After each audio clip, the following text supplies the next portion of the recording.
it's almost 5 o'clock in the morning. Ako ay may flight papuntang Singapore around 6:15 and I'm about to meet special friends from the group of UNO.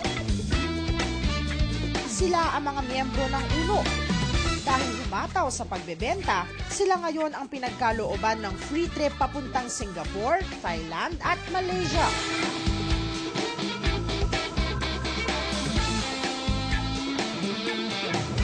From Manila, bumiyahe kami ng halos 3 oras papuntang Singapore. At paglapag namin, wala na kaming inaksayang oras. Lahat excited. Agad kaming nag-check-in sa isa sa pinakabonggang hotel dito sa Sentosa Island, Singapore. Hard Rock Hotel Sentosa is where rock and roll meets 5-star service. Napaka-unique ng kanilang disenyo both indoors and outdoors. Cool na cool rin ang mga kwartong inassign para sa UNO.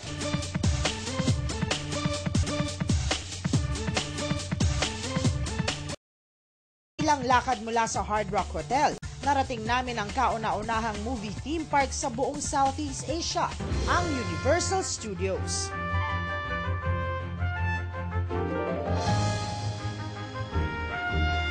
Now we are inside Universal Studios. Ito po yung isa sa mga dapat puntahan dito sa Singapore tulad ng paulit-ulit po sinasabi. And Universal Studios is divided into 7 parts. At isa-isahin natin yan. Pagpasok mo kagad dito sa main entrance, makikita mo ang Hollywood.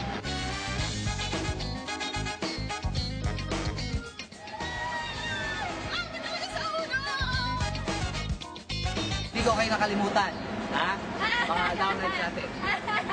Ano yan? May baon? Siyempre. Ang sarap dito, pero mas masarap pag kasama ka. Parusa, kapag pagod kami. Kuya, tuloy ang parusa.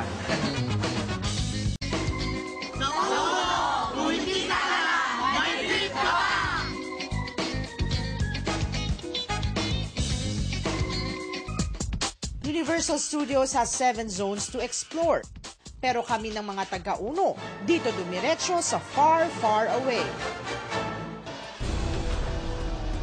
Jurassic Park is another zone worth exploring. It's nice seeing those dinosaurs up close. Right next to it is ancient Egypt. Sinubukan ng mga taga-UNO ang Mummy the Ride, one of the most exciting indoor roller coasters in the world. Pero tila nabiti ng mga taga-UNO. Kaya dito sa Sci-Fi City, sinubukan nila ang Battlestar Galactica. For me, dito sa Universal Studios Singapore, ang the best ride would be the Battlestar Galactica. Ito po ang sinasabi nilang the tallest dueling roller coaster in the world. Bakit siya dueling? Kasi dalawa yung linya niya. Pwede kang mamili, pwede yung red o yung blue, yung human o yung cyclone. Tapos talagang mararamdaman mo na bumabaleto ka. Pero super fun. Yun nga lang, kapag mahina ang iyong load, wag mo nang idiretso. Kasi yung katabi ko kanina, medyo gumewang-gewang pagkatapos namin sakyan. Tapos, relax.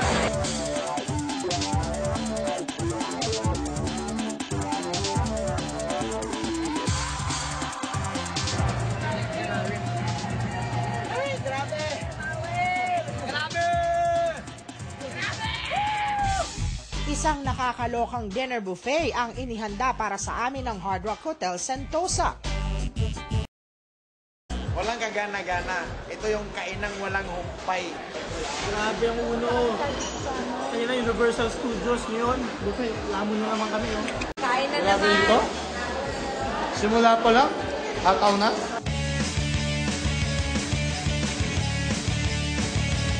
Pagkatapos, umikot pa kami sa iba't ibang lugar dito sa Singapore.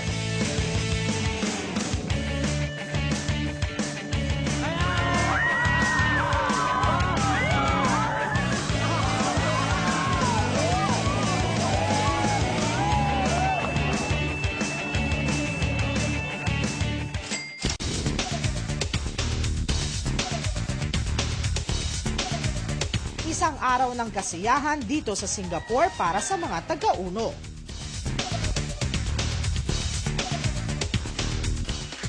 After ng Singapore, isa pang sorpresa ang nakaabang sa mga taga-UNO. Ang 3-night cruise sa Superstar Virgo ng Star Cruises.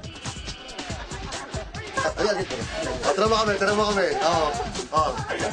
Ikaw pangalawa ko na to. Ikaw, wala pa. Star Cruises is already a Hall of Famer. 10 beses na silang ginawaran as Best Cruise Operator in the Asia Pacific. Ang Superstar Virgo ay may 13 decks. Mamamangha ka sa laki ng kanilang Grand Piazza. May casino at duty-free shops. For outdoor activities, Superstar Virgo offers you their Parthenon Pool at Neptune's Wet and Wild. Lahat ng klase ng restaurant,